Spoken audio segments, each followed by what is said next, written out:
wedi bod yma yn Canada am 59 o flynyddoedd.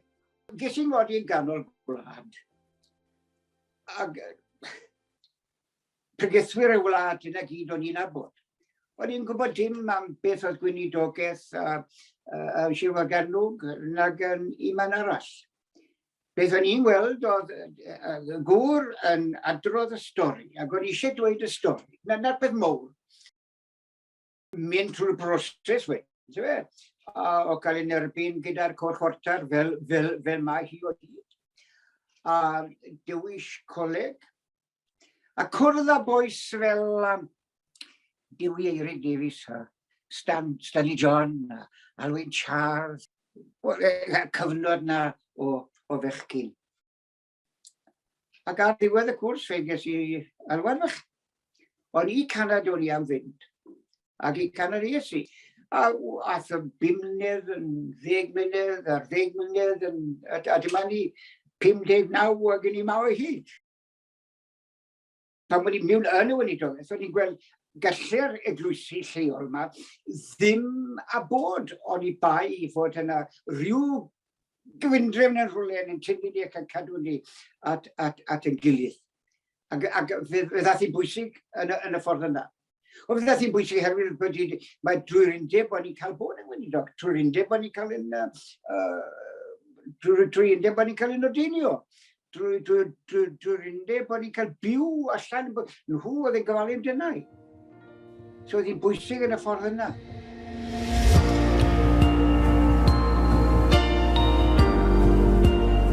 Fes i Fangor yn 1950 i Goleg fel y Fangor. A dododd i yno yn 1955, wedi derbyn galwad i'r hen gapel Llechrid a Ffilm Beder. O'n i wedi clywed tipyn am Undeb 1952. O'n i'n coleg wrth gwrs ym Mangor. Ac oedd yr Undeb yn rheforus, y dewis lleol yn y fe. Ac o'n wedi dewis Elfed a Esti Jacob a Byrgwain. Ac o'n i ddim yno, wrth gwrs. Ond oedd D.H.I. Powell, golygydd yr Union Post, wedi dod yn arbennig i'r oedfa yna i wrando ar y ddau bregethwr. Ac yn neilltuo tudalen gyfan o'r Union Post i adrodd am y ddwy bregeth yma. Meddyliwch, allwch chi ddychmygu hynna yn digwydd heddi. Ac yn cyhoeddi llun o'r ddau bregethwr, Elfed a Jacob, ynghyd â J.J. Williams oedd wedi ymddeol pryd hwnnw. A bryddi Pew, gweinidog horreb yn llywyddu ac yn dweud, wel, yn ôl yr arfer yr un ifanc bregethu gynta. A'r un ifanc oedd Jacob 87 a Elfed 92. A hwnna ddisgrifiad byw iawn o'r oedfa yn y papur yna. O'n i, fel un oedd Abertawedd yn tre ni, os o'n i eisiau llyfr Cymraeg, o'n i'n mynd i'r llyfrfa. 7 Northampton Place. A fe ddath y les i ben neu beth bynnag a gafodd Ceir Davies oedd yn ysgrifennydd prynu weledigaeth yma o brynu neu gael les ar y capel yma yn Hel St Helen. Dim ond jyst lawr y ffordd o Northampton Place. A chreu canolfan o'na a swyddfa. Ac wrth gwrs o lot yn gwrthwynebu. Ac oedd y pobl nawr yn y ganolfan yn taflu cwestiynau, lletwyth at Ceir. A rai nhw'n bod yn ddigon, pigog. Ac oedd Ceir yn ateb. Ac oedd chi'n deall beth oedd yn gweud, mwyaf anelwig. Ac yn diwedd oedd y bobl yn blino. Ac nhw'n jyst yn ystod ar yr lan. A ti ddim yn dweud ei, mae y bobl fel hyn yn meddwl bod hwn yn drwp. Mae'n lawrach na nhw gyd. Achos mae'r atebion anelwig yma. A fe lwyddodd i gael ei ffordd agor ti John Penry a llyfrfa a gwasg, wrth gwrs.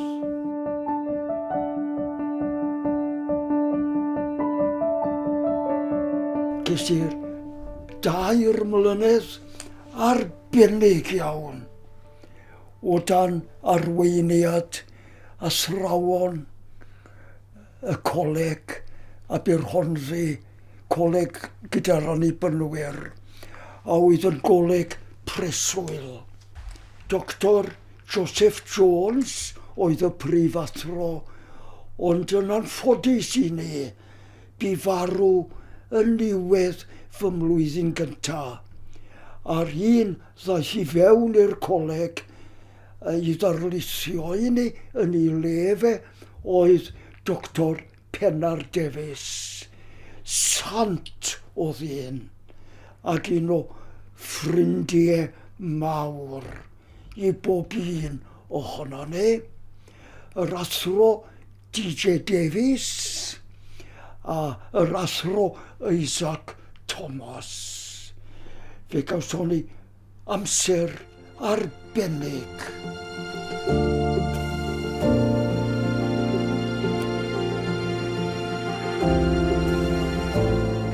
Eirian Rhys yw'r enw, ac ys i'n ordeinion weinidog yn 62. Ac yn y dyddiau yna, pan oedd capeli a cynulleidfaodd niferus yn dal I fod, ond oedd dirywiad yn gyflym yn cerdded yn fras trwy'r eglwysi. Oedd y capeli yn y 60au o hyd yn y dyddiau oedd y pregethwr yn bwysig. Yn ystod y cyfnod na, mae'r gymdeithas wedi newid. Mae'r gweinidog wedi lleihau I bwysigrwydd gyda'r eglwysi yn colli lle yn y gymuned. A dyw'r eglwysi ddim wedi deall mae cryfder eglwys yw'r eglwys yn gynulleidfa. Ta'r gynulleidfa ar waith yw eglwys, nid gweinidog.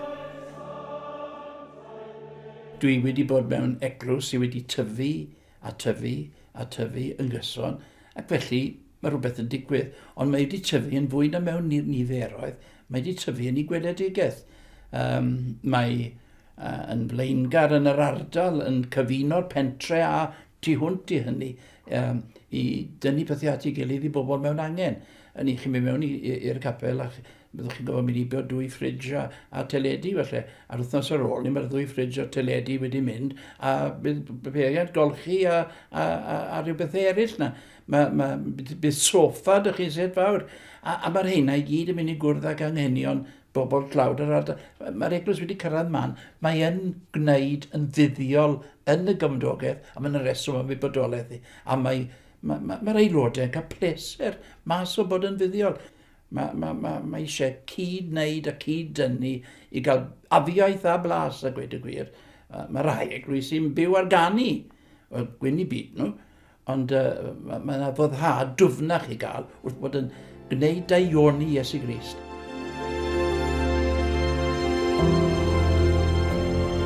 Ges i'n ordeinio o sefydlu Ionawr y Pedwerydd, dwi'n cofio'r diwrnod yn iawn, ganol gaea, Ionawr y Pedwerydd 1978, yn eglwys annibynnol Gynarthen yng Ngweinidogion.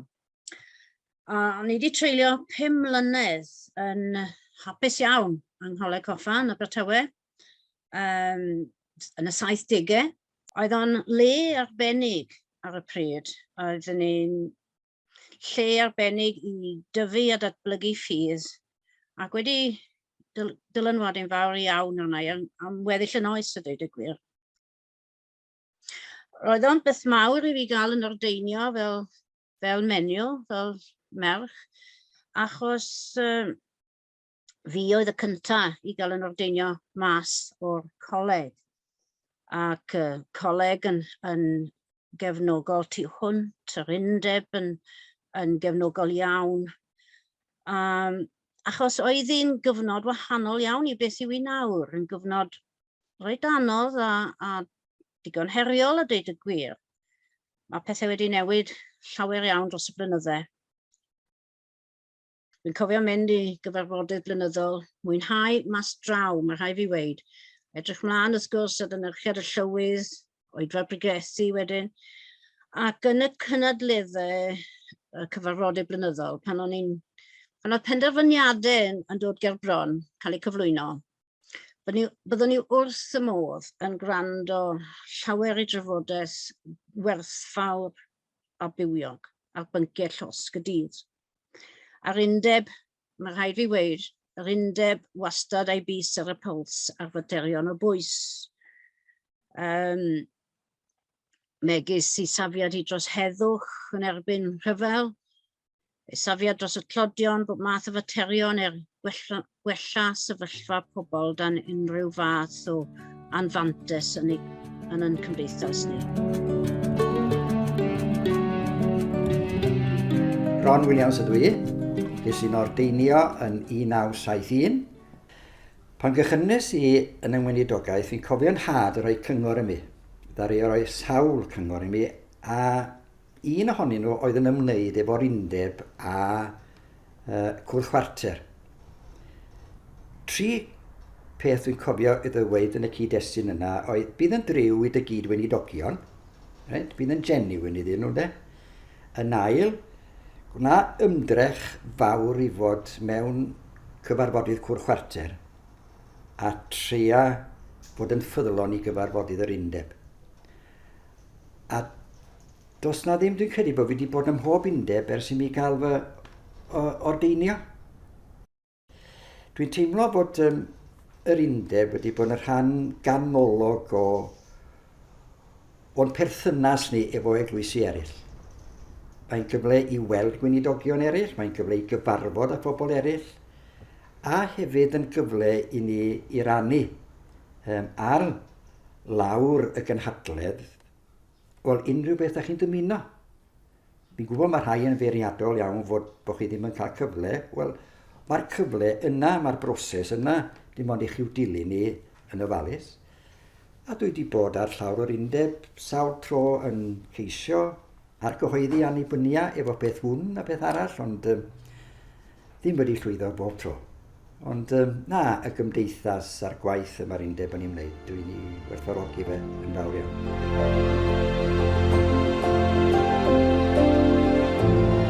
Dechrau'r 80au wedyn, wrth gwrs, es i'r coleg a dod yn weinidog hen digwydd daf, allan boedi, allan dewi yn tua 82. Trydanwr o'n i, a wedyn periannydd teleg a fathrebu gyda'r bwrdd trydan, ac yna cael cyfle i fynd i'r coleg. Ond mi roedd y gymdeithas bobl ifanc a ieuenctid oedd gyda ni'n Rhei Cyfyrddin, cic o'n i'n ei galw, yn eitha allweddol, achos oedd yna griw ohono ni'n bobl ifanc yn mynd at ein gilydd, cynnal dosbarthiadau beibledd, cynnal cymdeithas gyda'n gilydd, a dyna oedd yn allweddol fi'n credu yn y newid cyfeiriad. Yr undeb cynta, ddes i'n rhan o'n, wrth gwrs oedd yr undeb yma yng Nghyfyrddin pan o'n i'n dathlu'r canmlwyddiant. A o'n i'n sôn amdano ni fel criw o bobl ifanc ar y pryd yn cynnal cymdeithas yn Rhei Cyfyrddin. A Jim Pagnest, wrth gwrs, yn weinidog yn y dre ar y pryd. Pinion Jones oedd yn weinidog fan hyn a nifer o rei eraill. Ond Jim wedyn yn arwen cyflwyniad. A fel wedi dweud yn y gair o groeso i undeb 150, oedd y cyflwyniad yn sôn am y gân, chi'n bod, pan fi dau yn troi yn filoedd ac yn filiwn, a dyna oedd y thema. Ac yn Capel Ialawst, ac eto Capel Ialawst yn orlawn, hyd y drwsau. A nyne wedyn yn codi yn unigolion yn y gynulleidfa wrth ddechrau canu, ac yn cerdded i'r set fawr, ac yn cyrraedd y set fawr yn llawn set fawr o bobl ifanc. A dyna'r undeb cyntaf, fi'n cofio, a hwnna wedi gadael argraff hefyd.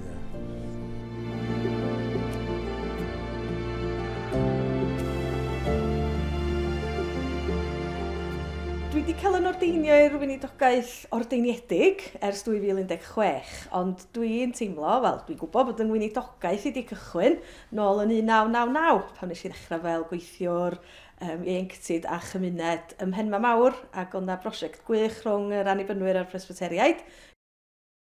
Pan o'n i yn yr arddegau hwyr, dod yn ymwybodol yn fwy o'r undeb, mae'n debyg drwy waith ECOM, ac yn ymwybodol bod yr undeb wedyn yn rhan o'r teulu byd eang yma o eglwysi, a mae'n debyg i fi yn yr arddegau hwyr yn oedd o'n gyffroes doedd i wybod am eglwysi eraill a traddodiadau gwahanol ar draws y byd, a bod yna ffordd wedyn i gysylltu efo hynny a'r gweithgaredd ieuenctid oedd yn digwydd, a wedyn dod i wybod drwy'r undeb am y cwrs Training Emission ac eisiau gynrychioli yr undeb, oedd yr undeb yn gorfod rhaid eich enwch ymlaen, ac oedd hynny yn 1997 a 98. Dechrau'r 90au ges i fy ordeinio, ac o'n i'n gadael y coleg yn teimlo bod ni'n gwybod y cyfan am y cyfan. O'n i'n teimlo fi anghlwydion i raddau helaeth, wel am hwn i beth bynnag yn teimlo man nid just bod yr ateb gennym ni, ond taw ni oedd yr ateb i argyfwng crefyddol Cymru. Fe ddysgon ni'n weddol o gloi, man nid ni oedd yr ateb, a fi'n gwybod o ran yr eglwysi nes i ddechrau gyda nhw, buon nhw yn amyneddgar iawn, yn gynhaliol iawn, a mae rhywun ar lawr gwlad fel betai yn sylweddoli'n weddol o gloi bod na fyd o wahaniaeth rhwng hyfforddiant coleg a bod mas yn gwneud y gwaith ac yn cyflawni'r gweinidogaeth go iawn. Mae y merthynas i ar undeb wedi bod yn gymysg i ryw raddau, hynny yw, mae yna adegau pan i fi wedi teimlo'n bell o ddi wrth gweinidogion eraill, eglwysi eraill ac yn y blaen, ond mae yna yn arbennig nawr, mae rhywun yn gweld gwerth yr cynhaliaeth yna a'r dod ynghyd a perthyn i rhywbeth sydd yn amgenach na'r eglwys leol. Mae yna werth yn sicr i'r undeb.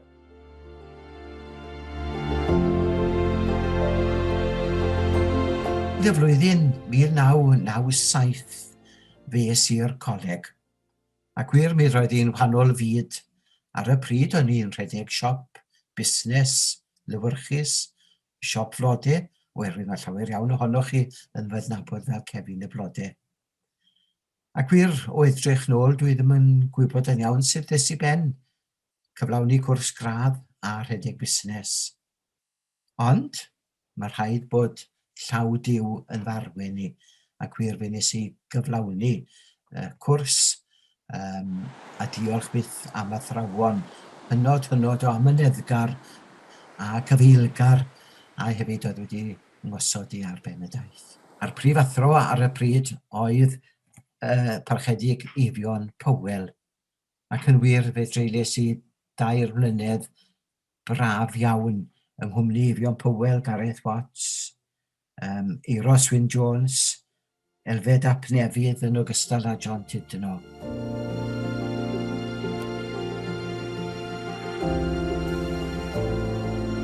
Carwyn dwi, a dwi yn weinidog yng ngofalaeth Bro Llanuwchlyn ar Cylch. Ddes i yma yng Ngwanwyn 2011. Mi daflis i'n hun i mewn i'r weinidogaeth dan hyfforddiant hefo tîm anhygoel tu ôl i mi yma'n Llanuwchlyn. Pan da ni'n ystyried dyfodol y weinidogaeth, bod rhaid cydnabod fod hanfod y weinidogaeth yn mynd i fod yr un peth yn oesol, sef pregethu'r gair, dysgu gair Duw, arwain addoliad eglwys, gweddio, sacramenta ac yn y blaen ac yn y blaen. Dwi'n meddwl mae'r hyn sydd yn ddifyr ydy ystyried sut ydan ni fel unigolion ac eglwysi yn cyflawni y weinidogaeth honno, bod ti'n cael i'w chyflawni ar lefel leig, bod ti'n cael ei chyflawni ar lefel ordeiniedig, yn weinidogaeth tîm, a dyna fydd yn ddifyr i'r dyfodol ystyried sut mae datblygu'r weinidogaeth fel bod y weinidogaeth yn cael i'w chyflawni hyd eithaf posib gan ymateb yr un pryd i'n hadnoddau ni yn y cyfnod ni'n byw.